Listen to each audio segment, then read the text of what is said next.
And so moving down to the first slide, I'll start with a few definitions in the title, Feminine Swedenborgian Spirituality. Feminine dictionary definition is characteristics of or appropriate or unique to women.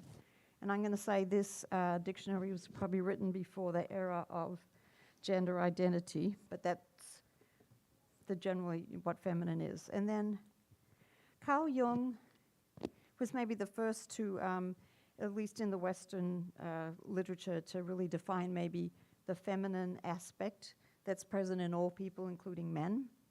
So that's a sort of an additional concept of feminine. And the word anima is what he used to describe the feminine principle. And that word comes from the Latin, and it means breath or soul or spirit or vital force. So those are all sort of associated with the feminine aspect.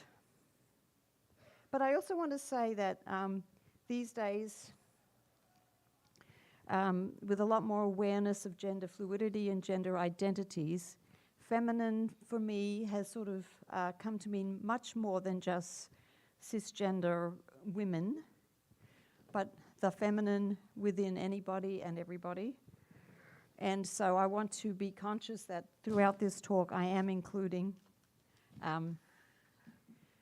the feminine in anybody, or anybody who identifies as feminine or part of themselves as feminine, not just women. Okay, feminism is advocacy of the rights of women based on the idea or the concept of equality of the sexes.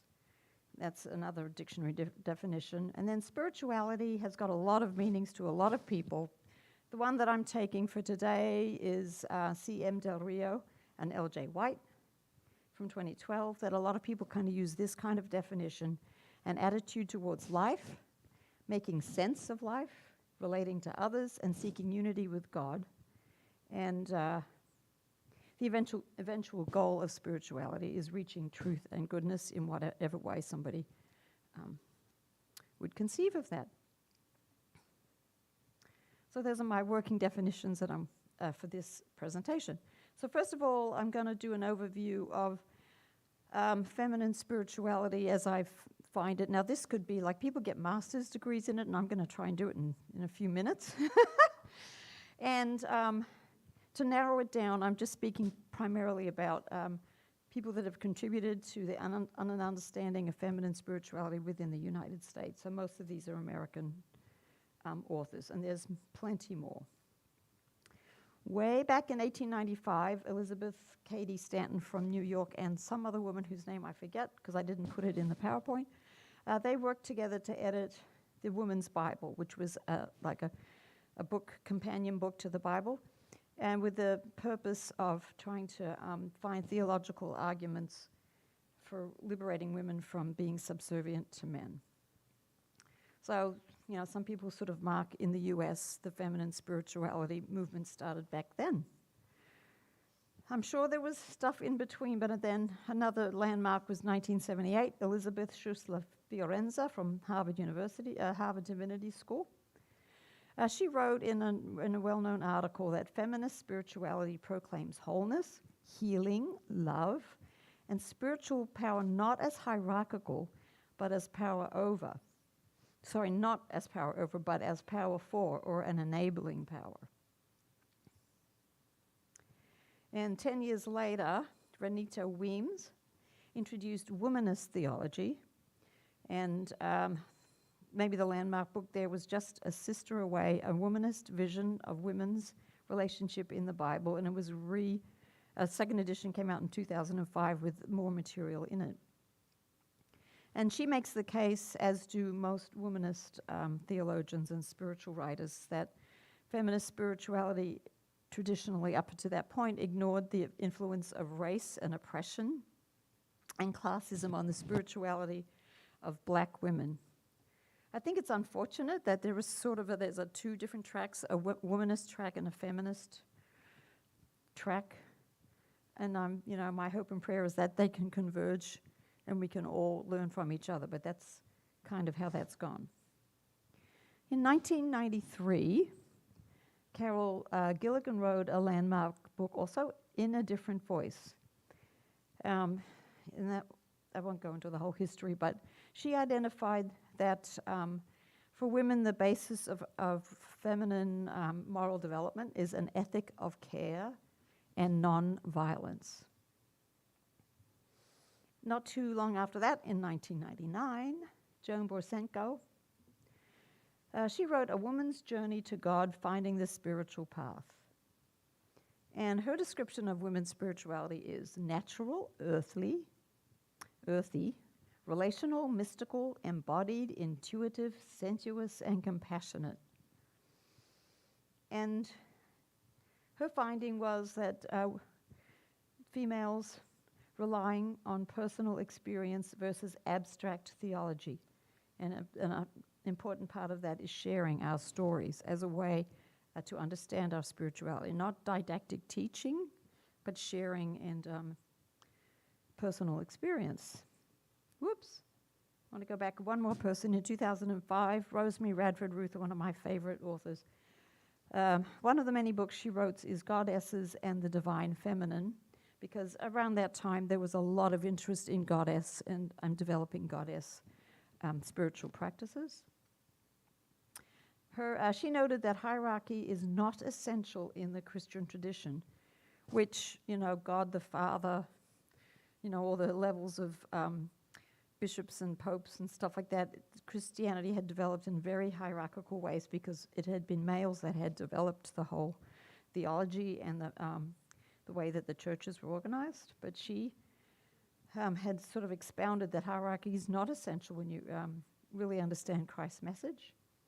And she said that God or goddess, however you conceived of the divine, is not merely mother and father, but all roles and experience, like a friend, a spirit, an urging within. It's not just a father or a mother telling you what to do.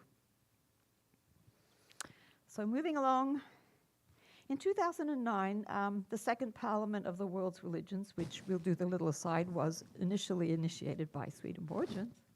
Anyway, a group formed called Women of Spirit and Faith. And they observed that women, and much having to do with the feminine, is devalued and silenced in our dominant culture, definitely in the Western culture. They promote alignment with feminine principle, always remaining open to guidance from spirit and honoring women's spiritual nature by using silence, reflection, divine guidance, and prayer. And I just want to do a little aside about this term, the feminine. I've never really liked that, and I never really knew what it meant. Because to me, feminine is an adjective. Maybe I'm a teeny bit of a linguist like Jonathan. Like, the feminine what? So I think the feminine aspect, the feminine principle. But anyway, so that was something that happened. And then 2014, Aisha Hidayatullah, I think something like that. Her book is Feminist Edges of the Quran, and she asserts that gender equality and justice are actually the foundation of Islamic morality. And she revealed the assumptions of the text to be in favor of feminist and LGBTQ+ values, unlike the usual exposition of the Quran, which is very male-centered and very hierarchical. So these are all women who've kind of taken a different approach or expanded on each other's approaches to feminine spirituality. In 2016, Carol, Christ, and Judith Plasker, who each independently were very notable contributors to feminine spirituality field, they collaborated to write Goddess and God in the World. And in that book, they reject traditional views of divine transcendence and omnipotence, and instead they find more of a sort of an immanent experience of God and Goddess, divinity in the world, in finite embodied life. So that was my, master's level condensation of the field of feminine spirituality in general. And now, after a little sip of water, I want to look a little bit at feminine spirituality in Swedenborg.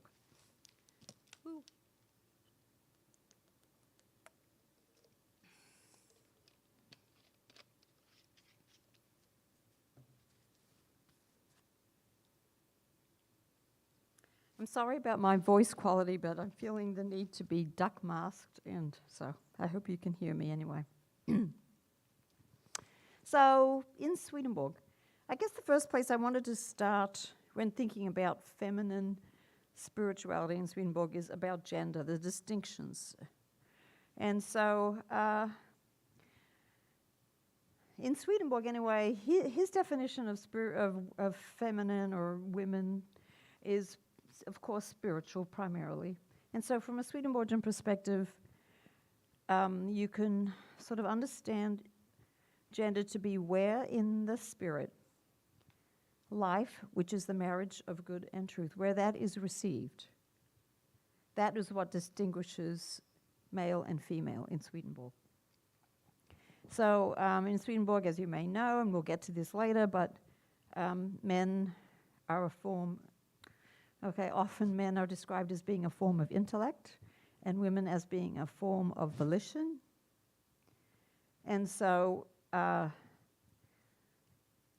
marriage of good and truth, which is life, first comes into our soul or our spirit, and it's received in men, generally speaking, in the intellect, and received in women in the volition. And that's where the conscious mind first experiences life. That's where perception occurs. I know Descartes said, I think and therefore I am. I'll get it right. And he was a man writing in an era when primarily men were writing. I guess we did find out in a workshop I was in earlier today that there were female writers at that time. But I think, therefore I am, I think is a good description, from what I understand, of what it would be like to receive life or goodness and truth in the intellect. That's where you feel alive first, I think, therefore I am. Perhaps for people who identify as feminine or who have a strong feminine side, I react, therefore I am. I have a response, therefore I am. And that would, for me anyway, would be the best description I can come up with at the moment for experiencing life first in the volition or the will. Not to say that there isn't any thinking that goes along with it, and for men, not to say that there isn't any emoting that goes along with it, but the spark or the aliveness is in responsiveness, perhaps, for the feminine gender. But there are other aspects of gender, which of course Swedenborg doesn't talk about, but there is your gender assigned at birth, which is by the genitals that are presented when the baby's born. Then there's biological gender, which is a sort of result of, or combinations of the sex chromosomes, X and Y, the genes on the Y chromosome, whether or not they're functioning, gonads, hormones, cell responsiveness to hormones, and even brain structure and wiring. So there's a lot of components of biological gender. And then there's social definitions of gender, which is that that gender is really a social construct within a given culture based on the norms and behaviors and expectations that you would have for somebody with a biological gender, your assessment of their biological gender when you meet them. And then there's a sort of a social construct of what that gender behavior would be. Whoops, I keep moving off the screen. But my little comment on this is that gender at all levels is a limitation or an attribute of finite beings. And that at some level, those limitations or attributes are needed for union, spiritual union, and reproduction. And I get that, like the word itself, gender, is the gen bit is coming from roots that mean birth or race or produce. And that ultimately, in Swedenborg, the goal of having two different genders is to create heaven from humankind. So a few things in Swedenborg about gender in relation to people. Conjugal love, 33, that the gender of a person is consistent from the soul to the smallest parts of the body. I know we tend in our modern age to think he's talking about every cell of the body, but biological, like cells had not been discovered yet, so I'm not quite sure what he meant, but I think the principle is there. whatever gender you are, male or female. So the feminine is consistent from the very first reception of life in the volition all the way through to the smallest parts of the body. So, and then sort of biblically and throughout Swedenborg, that we are created in the image and likeness of the Divine One. So that means everyone, including people of each binary gender and all the people in between on the continuum, are imaging the divine equally as well, or as imperfectly as everyone else. To me, this is another personal little aside. I very strongly believe this, that we all represent the divine, and so I am on a mission to try and help people to find non-gendered terminology for the divine, and to use that in worship and in all of our conversations and in all of our songs, anywhere. It's very easy to default back to the many millennia of identifying the divine as male. But I think that's, only half of that's only half of who God is. Whoops, I used a male term. That's only half of who the divine is. Okay, gender in relation to the divine. First of all, the first assumption in Swedenborg is that the Divine One is infinite, which means not finite, not limited in any way, and therefore not limited by gender the way that finite human beings are. And the same as the Divine One is not limited to in presence and power and knowing, omnipotent, omnipresent, and all of that, but we are limited in terms of our presence and power and knowing. In the same way, gender is only an attribute of people that are created, humans that are created. And so that brings us to this concept of the divine masculine and the divine feminine, which are not terms in Swedenborg, except maybe one time when he talks about the creatrix, which is a feminine term for the divine. But generally speaking, divine masculine and divine feminine are not terms at all in Swedenborg. But if we identify divine masculine as God, I would say the divine masculine is that in the Divine One which is expressed in finite beings as masculine. That's what I think, my personal understanding of what the divine masculine is. And so throughout Swedenborg, there's several different ways that would be described, and some of them are sort of conflicting. It could be truth and wisdom. It could be truth from good, which would be like true principles that have been drawn out by a person from the way that they are living a truly good or loving life. So truth from good. It could be the love of growing wise, and it could be love, and it could be creating energy, and it can be form. Those are all Swedenborgian sort of concepts that would relate to the divine masculine, whom we might identify as God. And then goddess is more or less the divine feminine, which similarly would be for me that in the Divine One which is manifested or expressed in females, created females. And so the terms in Swedenborg that refer to that would be good or love. It could be good from truth, and good from truth is when you found a truth that works in your life, and then good things come from that. So that could be an expression of the divine feminine. Love of wisdom, truth, nurturing and sustaining energy and substance. I put question marks there because I have a lot of questions about how does each one of those embody the divine feminine. I don't have time to expound on that, but those are the various terms in Swedenborg that would be related to feminine spirituality or the divine feminine. And then I wanted to do a little bit of thinking about what human form is. And so this is a little slide about the human form of the divine and of all created persons. And of course this is relevant because we're all created in the image and likeness of God. The divine is in human form, so what is that really? DLW number 18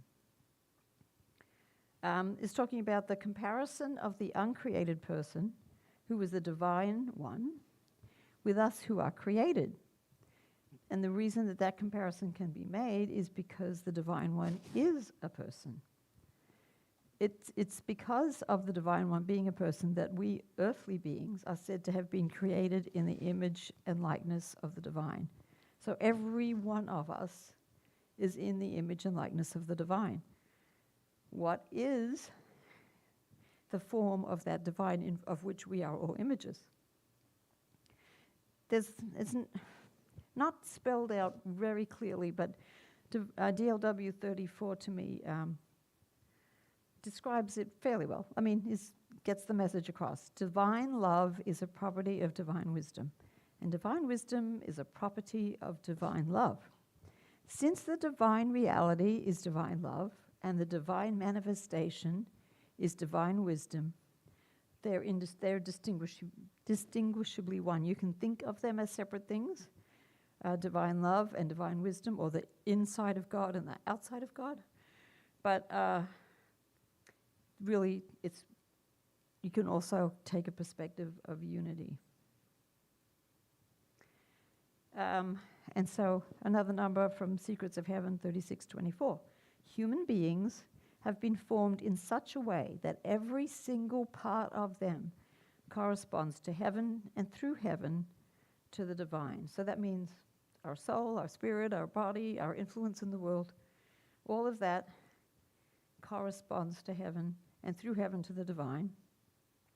And there's not a distinction here made between the masculine and the feminine principle or images, or male and female, everyone.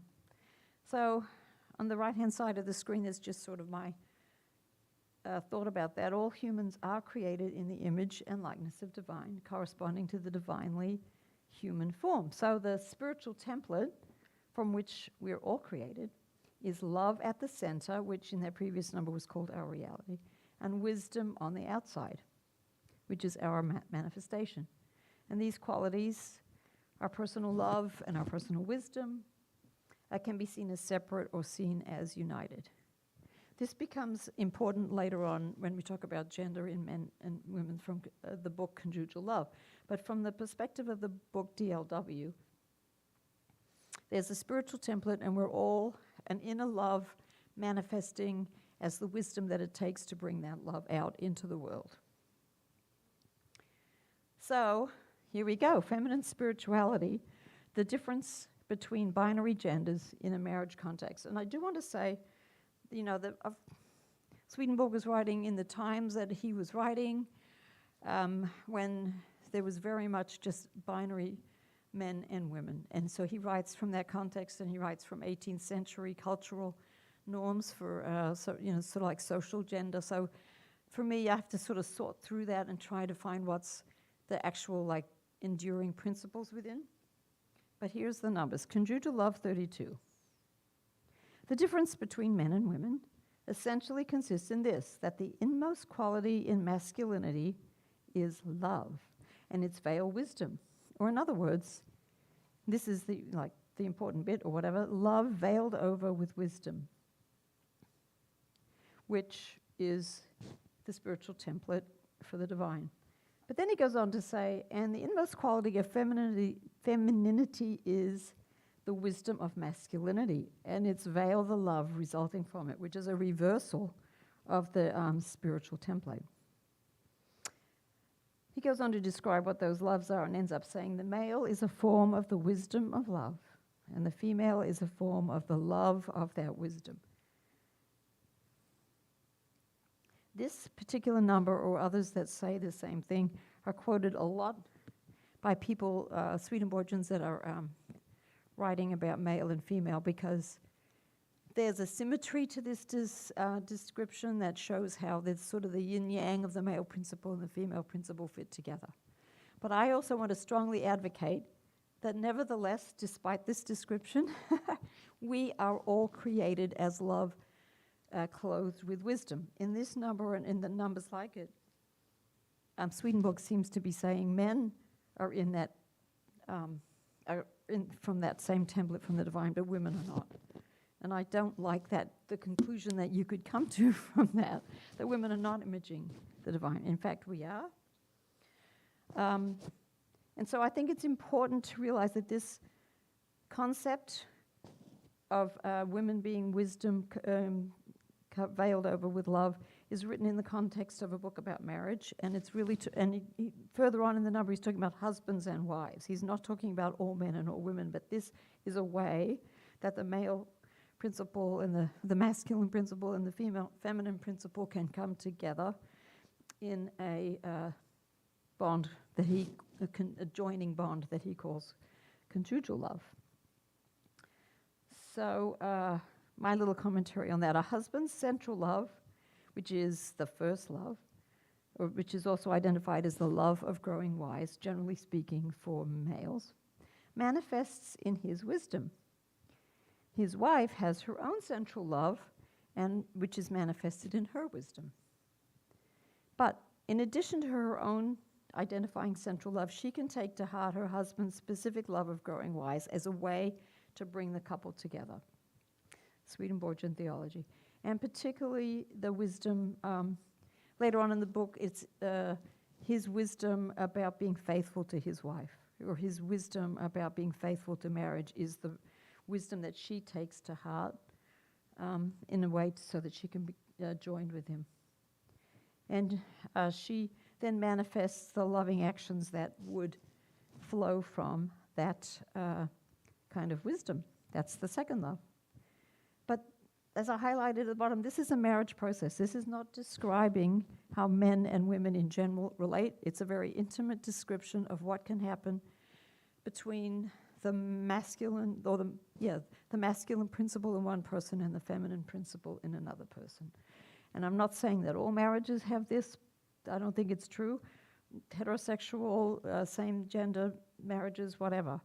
They don't all have it, but this is an ideal that could happen. How am I doing on time? Quarter, so I have another half an hour, is that right? Yeah. Okay. Feminine spirituality about, generally speaking, the feminine is mostly associated with good or love or will in Swedenborg. But there's other sorts of numbers. Here we have one from Secrets of Heaven 4843.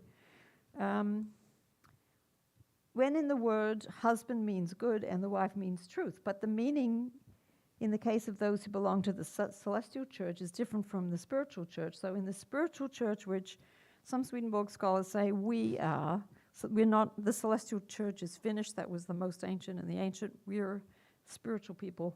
We're condemned to a life of being spiritual, not celestial. Anyway, so in the spiritual church, the husband's called the man, and that means truth, and the wife is called the woman, and that means good. But in the celestial church, it's the other way around. Men are good, and women, or the feminine, is truth. And similarly, like 198 in the same book, in the word, when a male means good, its female means truth. And conversely, when the male means truth, its female means good. I wanted to sort of transpose that and say when the woman is this, the man is that, but you get the understanding that one of them is truth, one of them is good, and then depending on whether it's celestial or spiritual level, it could be either way around. But generally speaking, this Conjugal Love 168 describes what is primarily said in the book Conjugal Love and throughout the rest of Swedenborg. It is masculine to perceive from the intellect and feminine to perceive from love, which just goes back to what I was saying about how you receive life, where it feels most vibrant to you. And it's masculine to feel that in the intellect, and it's feminine to feel that in the volition. The masculine form, number 223, the masculine form is an intellect-oriented one, and the feminine form, a will-oriented one. This is at the same time a form of love. Being will-oriented means being a form of love. Being intellect-oriented means being a form of truth. But since we're focusing on feminine spirituality, we'd say it's being a form of love. In other words, it's how love manifests. And there's like biological manifestations, like being able to give birth and being able to breastfeed. But there's many other ramifications of what it means to be a form of love. It's like if you want to see love walking around, it's when you see a feminine human being or a person with strong feminine within them. This number irritates me because it's so 18th century, but I can see the truth in it even now with my granddaughter, with my friends, with many of the people in this room. The intelligence of women is by nature modest, gracious, peaceable, compliant, soft, and gentle. The body is soft, the face is soft and compliant and gentler and lighter in color, and pictures of beauty.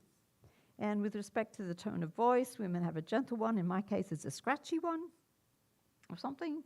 With respect to their speech, women's is modest and peaceable, and their bearing, we're meeker and more delicate. And with respect to our behavior, we're more civilized. Okay, I got to agree with that one. Having been married twice, I would say that could be true. But yeah, so these are very 18th century sort of characteristics or social constructs of what is feminine, what the intelligence and so forth of women is, or what feminine spirituality would be. But I think we can learn things from that are consistent with our everyday experience, I think. And then we come to 2017, Dr. Soni Werner. She's currently the chair of the board of the Swedenborg Foundation, I think. Anyway, Soni, she wrote a book, The Growth of the Female Mind, in 2017. It was kind of a pushback against a book that had been written back in the 1950s or 30s or something about the growth of the mind by one of the bishops of the General Church, which was actually just about male development and nothing about female. So she wrote the balancing book, The Growth of the Female Mind. And she says in there, by the time a person lives a long life, it is likely that she will have decided what matters to her the most. Women have the capacity to choose their own spiritual destinies. She's saying that women are independent in their spirituality from their husbands and other males in their lives, which is very applicable for those of us who are not partnered. And it is also an important message, because if you just focus on some of those teachings in conjugal love, you'll come to the conclusion that women depend on men for their spirituality, for their love, for the wisdom within them. So I'm sort of have gone back through the feminine spirituality literature and Swedenborg to pull out what I think are some of the themes that have come up so far. So the feminine is breath, soul, spirit, or vital force. It involves wholeness, healing, love, caring, nurturing. Feminine spirituality is non-hierarchical and enables spiritual power from partnership, not hierarchy, not somebody giving, but it's partnership working together. Feminine spirituality is looking to reverse racial discrimination, oppression, and classism, has values of care and non-violence, can be described as natural, earthy, relational, mystical, embodied, intuitive, sensuous, and compassionate, relies on personal experience and sharing our stories.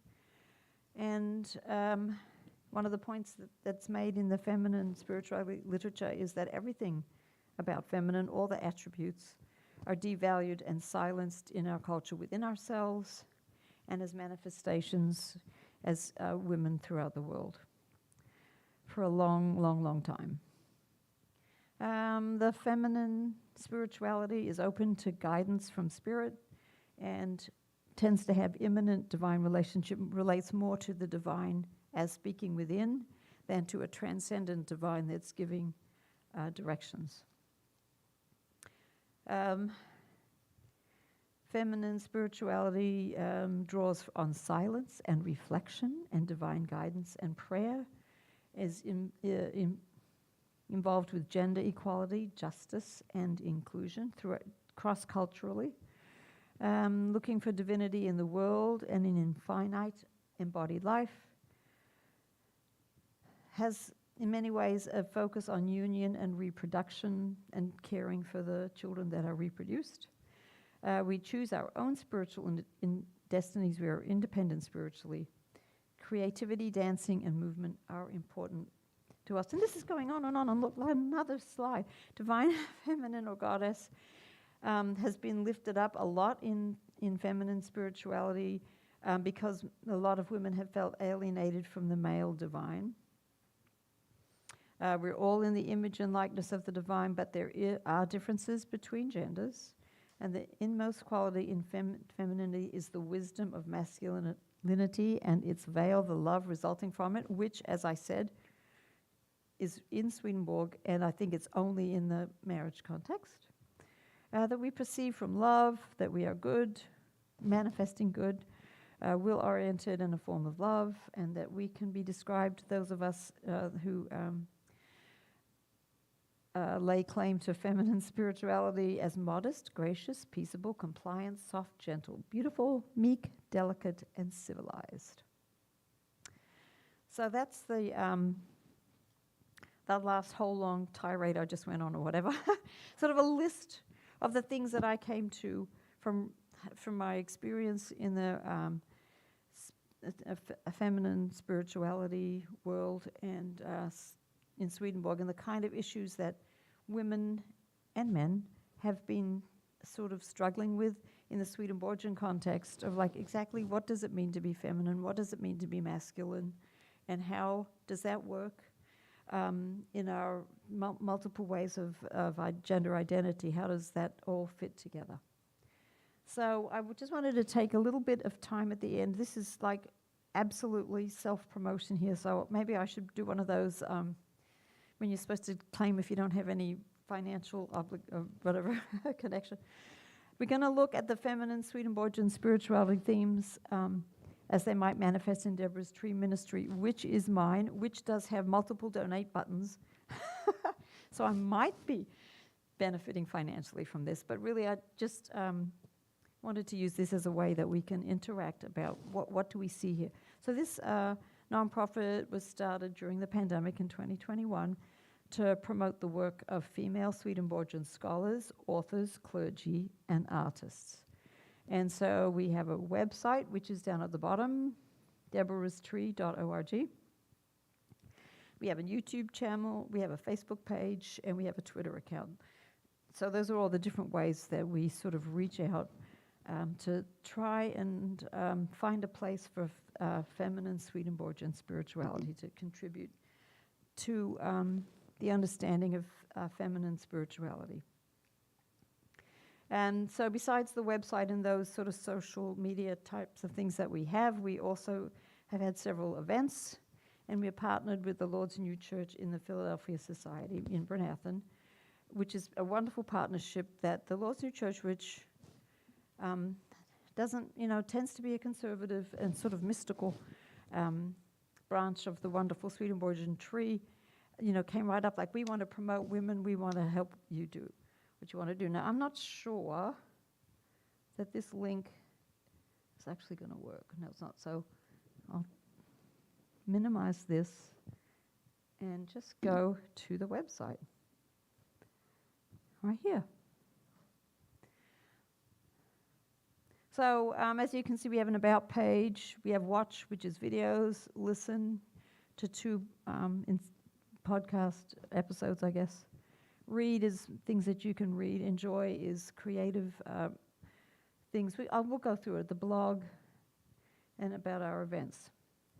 So I haven't really thought through exactly how we can do this, but maybe if you want to go to any of these pages and see what's on it and see if you can identify in there what is any of the themes that we've lifted up about spiritual. Maybe I'll start off with the welcome video and then we'll take it from there.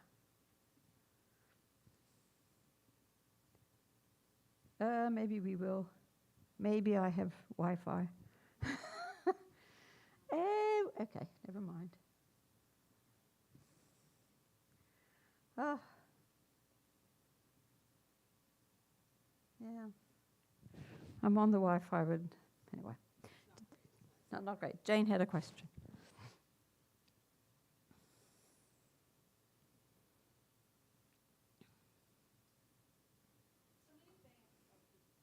Do I have to turn this off too? No. Okay. So many things right now when we're looking at what's happening with our youth and with others as they explore their gender. We hear these words like non-binary, pan. So should we be separating the divine feminine and the masculine feminine, or should we just see the divine connected? I'm wondering if things are progressing in a way. On my own journey, that's kind of where I am. I'm trying to bring them back together and not have Yes. separate. My response to that is, I think that is a great way to go. And I think to understand, I'm just sort of like, okay, historically for millennia, the divine has been understood to be male.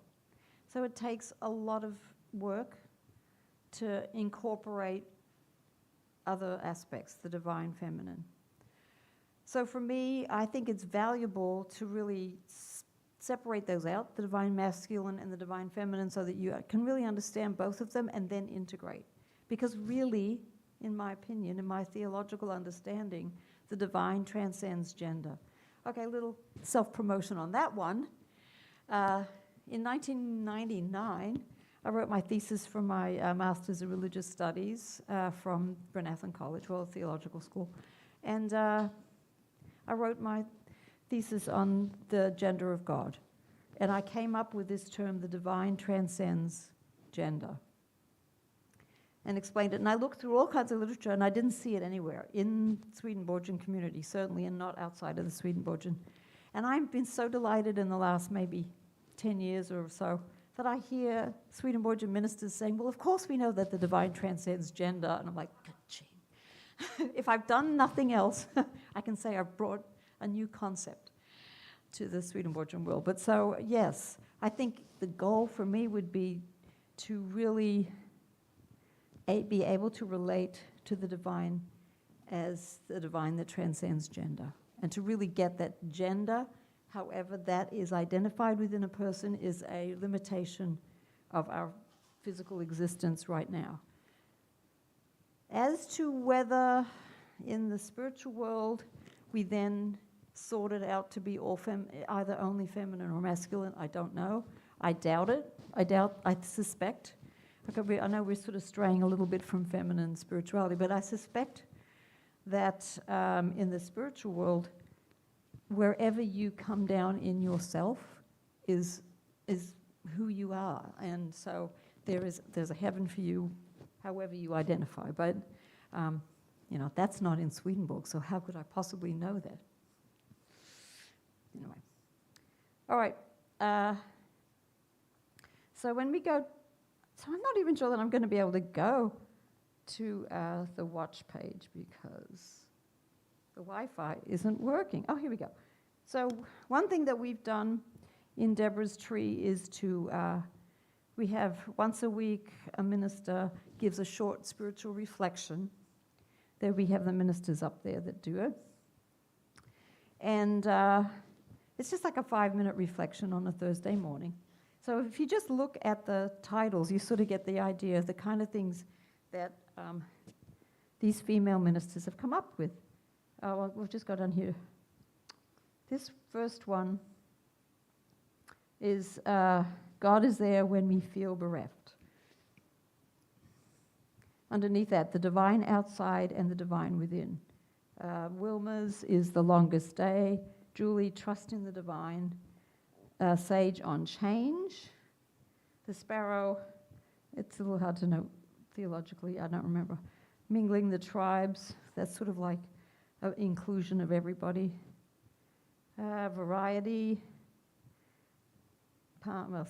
Anyway, I could go on, but anybody want to identify any of the Swedenborgian, feminine, spiritual themes in just looking at those 12 titles? Do you want to go back? Is my question? I'd like to see the question. Say that again? Were you asking if we wanted to watch one of these? No. I don't think we can watch them. I'm just saying if you just look at the subject or the titles of them, because we don't have time to really watch them, but can you see any kind of themes coming out of here that we identified as being feminine spirituality? I feel like I'm obviously not a good teacher because you're all looking at me like, what are you asking?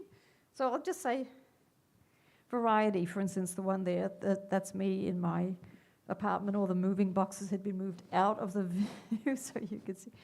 But variety, inclusion, mingling the 12 tribes. Like in these 2 videos, we're addressing issues of inclusion, which is a feminine, female feminine spirituality theme. And we have never had any discussion about what we should talk about or something. This is just arising organically what these ministers want to talk about. You know, if there was a corresponding male spirituality one, you might see, like, go out and be a spiritual warrior or something different like that. But we're talking about inclusion. So yes, because some of these Julie called musings, and you don't really know, but the divine is there when you're bereft. The divine outside and the divine within us. Those are all more about how we are comforted within. I did want to go to the page I really like here is the enjoy.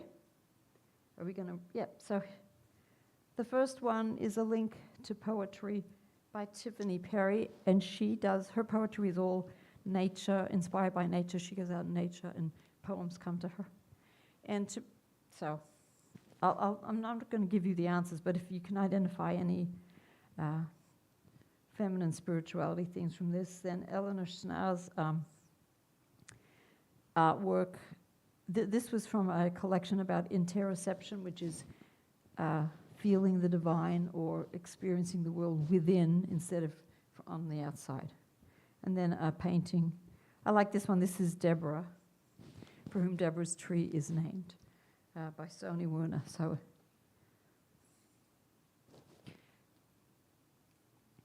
I don't know.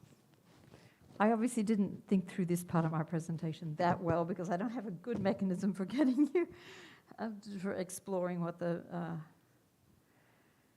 feminine spirituality themes might be. But here in the events, the first one is Gathering Leaves, coming up in 2023 in August.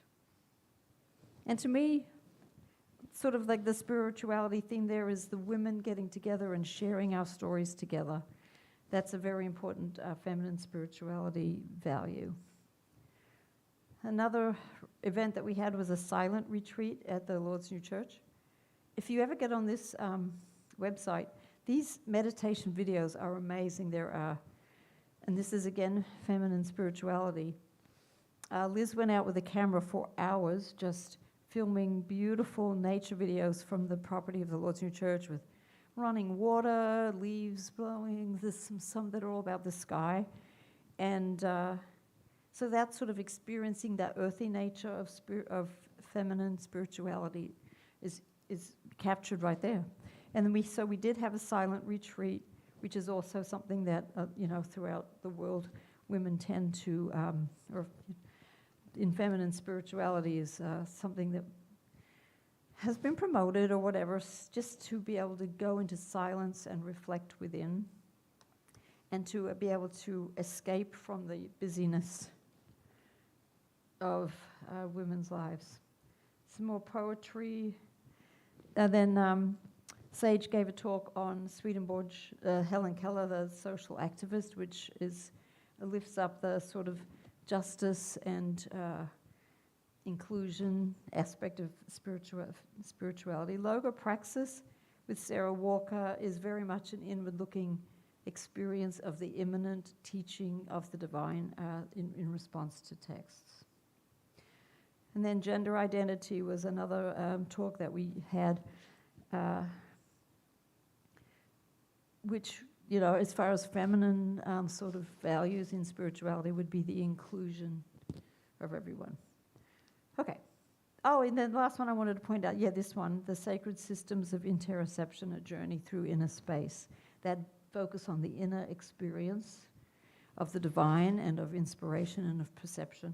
Again, a very much a part of feminine spirituality. That's what I have for you. Any questions, comments?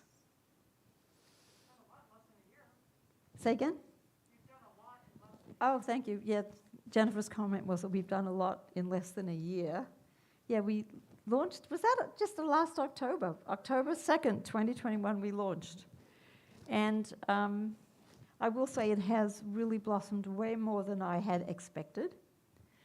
And it's very gratifying, and I feel like we are growing immensely in our understanding, even if I wasn't actually able to convey that in this 1 hour and 15-minute presentation. It is, for me, very exciting and gratifying to see that happening.